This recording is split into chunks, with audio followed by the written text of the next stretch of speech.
Hi అండి, welcome back to my channel. ఇంకా ఎవరైనా మా ఛానల్ సబ్స్క్రైబ్ చేసుకోకపోతే వెంటనే సబ్స్క్రైబ్ చేసుకోండి. అండ్ అలాగే ఈరోజు వీడియో ఏంటంటే అండి, బీట్రూట్ ఫ్రై అండి. ఇది చాలా సింపుల్గా క్విక్గా చేసుకోవచ్చు. ఇది చాలా హెల్త్కి మంచిదండి. కనీసం వీక్లీ 1 or 2 టైమ్స్ అయినా చేసుకొని తినండి. చిన్నపిల్లలకైనా పెద్దవాళ్ళకైనా కొద్దిగా హెల్త్కి మంచి బ్లడ్ వస్తుంది. ఫస్ట్ ఏంటంటే నేను బీట్రూట్ తీసుకున్నాను అండి. ఇలా 4 to 5 వరకు తీసుకున్నాను. వీటిలో ఏంటంటే చిన్న చిన్న బీట్రూట్ ఉంటాయి కదా, అవైతే చాలా మంచిదండి.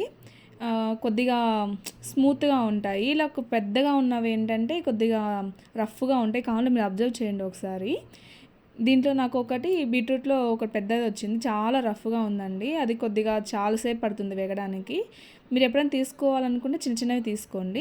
తర్వాత నేను ఇలా చిన్న చిన్న పీసెస్గా కట్ చేశానండి. ఎందుకంటే ఉడకాలి కదా, కొద్దిగా పెద్ద పీసెస్ కట్ చేస్తే కొద్దిగా మంచిగా ఉడకదు, టేస్ట్ సరిగ్గా ఉండదు. సో అందుకోసమని ఇలా చిన్న చిన్న పీసెస్గా కట్ చేస్తున్నాను. మీరు చూడండి, నేనైతే అలా కట్ చేసిన అలా కట్ చేసేయండి. తర్వాత స్టవ్ వెలిగించి ప్యాన్ పెట్టుకోవాలి. కొద్దిగా లైట్గా హీట్ అయ్యాక 3 to 4 టేబుల్ స్పూన్ ఆయిల్ వేసుకోవాలి. అండ్ అలాగే కావాలంటే ఆయిల్ చూసుకుని తర్వాత వేసేసుకోవచ్చండి. తర్వాత ఏంటంటే మనం తిరగవాతకి వేస్తాం కదా, ఇలా ఆవాలు అవన్నీ వేస్తామండి. 1 టేబుల్ స్పూన్ సరిపోతుంది. తర్వాత 1 టేబుల్ స్పూన్ జీలకర్ర వేస్తాము. ఫ్రైలలో కదా తినేది, సో అందుకోసం ఎక్కువ వేస్తాను. తర్వాత ఇవి తెల్లగడ్డలు వేసానండి 4 to 5 వరకు. అలాగే తర్వాత ఎండుమిరపకాయలు వేసాను. తర్వాత బేడలు ఉంటాయి కదా, సో అవి వేసానండి కొద్దిగా టేస్ట్ కోసం. తర్వాత కొద్దిగా కరివేపాకు వేసాను. ఇవి వేసాక బాగా మిక్స్ చేసుకోవాలి. లో ఫ్లేమ్లో పెట్టుకొని మిక్స్ చేసుకోవాలి. ఇలా హై ఫ్లేమ్లో పెట్టుకుంటే కొద్దిగా మాడిపోతుంది కదా, అప్పుడు టేస్ట్ మారిపోతుంది. సో అందుకోసమని తర్వాత మనం కట్ చేసుకున్న బీట్రూట్ ఉంటాయి కదండి, చిన్న చిన్న పీసెస్గా అవి వేసేసుకోవాలి. ఇలా చూడండి, బాగా వేసుకొని ఇలా నీట్గా కలుపుకోవాలండి. ఆయిల్ అంతా దానికి అంటుకోవాలి కదా పీసెస్కి. సో అందుకోసమని ఇలా బాగా మిక్స్ చేస్తున్నానండి. చూడండి, బాగా ఆయిల్ పెట్టేందుకు బాగా మిక్స్ చేయాలి. తర్వాత 1 టేబుల్ స్పూను సాల్ట్ వేసుకోవాలి. తర్వాత 1 టేబుల్ స్పూను ఇది పసుపు ఉంటుందా, టర్మరిక్ పౌడర్, అది వేసుకోవాలి.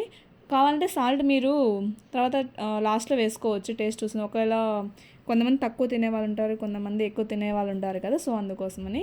తర్వాత ఇలా బాగా మిక్స్ చేసుకోవాలండి, ఎందుకంటే కొద్దిగా బాగా పట్టుకోవాలి కదా. తర్వాత మూత క్లోజ్ చేశాను.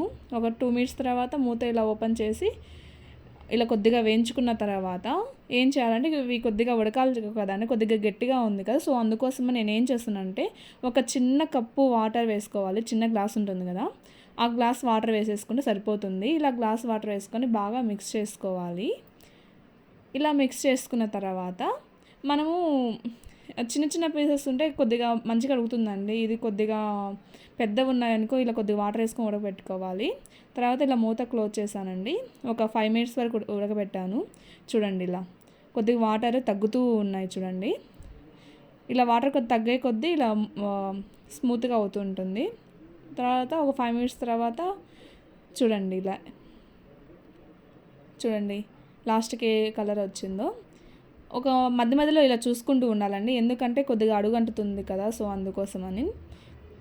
చూడండి, ఇక్కడ వాటర్ అన్నీ బాగా ఉడికిపోయాయి. చూడండి, కొద్దిగా మెత్తబడింది.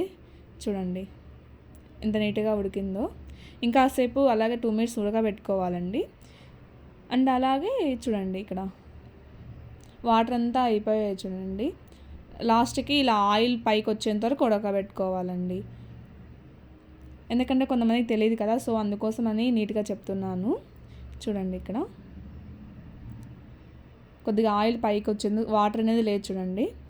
తర్వాత ఒక 2-3 టేబుల్ స్పూన్ కారం వేసుకోవాలి. కొంతమంది కారం తినే వాళ్ళు ఉంటారు, కొంతమంది కారం తినే వాళ్ళు ఉండరు కదా, సో అందుకోసం దాన్ని బట్టి వేసుకోవచ్చండి. చూడండి, ఇలా బాగా మిక్స్ చేసుకోవాలి. ఎప్పుడైనా మీరు కారం వేసేటప్పుడు లో ఫ్లేమ్లో పెట్టుకొని మాత్రమే కలపండి. హై ఫ్లేమ్ పెట్టుకుంటే కారం అనేది మాడిపోతుంది, దానివల్ల టేస్ట్ అంతా పోతుంది. సో అందుకోసమని. తర్వాత ఇది పప్పుల పొడి ఉంటుంది కదండి, అది వేసాను. ఆ పప్పుల పొడి ఎలా తయారు చేశానంటే, ఈ మామూలు పుటానీ ఉంటాయి కదా, పుటానీ అండ్ ఎండుమిరపకాయలు ఉంటాయి కదా, ఆ ఎండుమిరపకాయలు కొన్ని, అండ్ అలాగే కొన్ని తెల్లగడ్డలు వేసి మిక్సీకి వేసేసాను. 3 దీనికి చాలా టేస్టీగా ఉంటుంది, సో అందుకోసమని ఆ 3 వేసేసి చేశాను. నేను ఏ ఫ్రైలో కన్నా కొన్ని ఫ్రైలోకి ఇదే చేస్తాను, కొన్ని ఫ్రైలోకి చెనిగింజల పొడి అవి వేస్తానండి. కానీ బీట్రూట్లోకి ఈ పొడి వేస్తేనే టేస్ట్గా ఉంటుంది. సో అందుకోసమని ఇదే వేసానండి. ఒకసారి మీరు కూడా ట్రై చేయండి ఇంట్లో, ఒకసారి ఎలా వచ్చిందో కమెంట్ బాక్స్లో మెన్షన్ చేయండి కంపల్సరీ.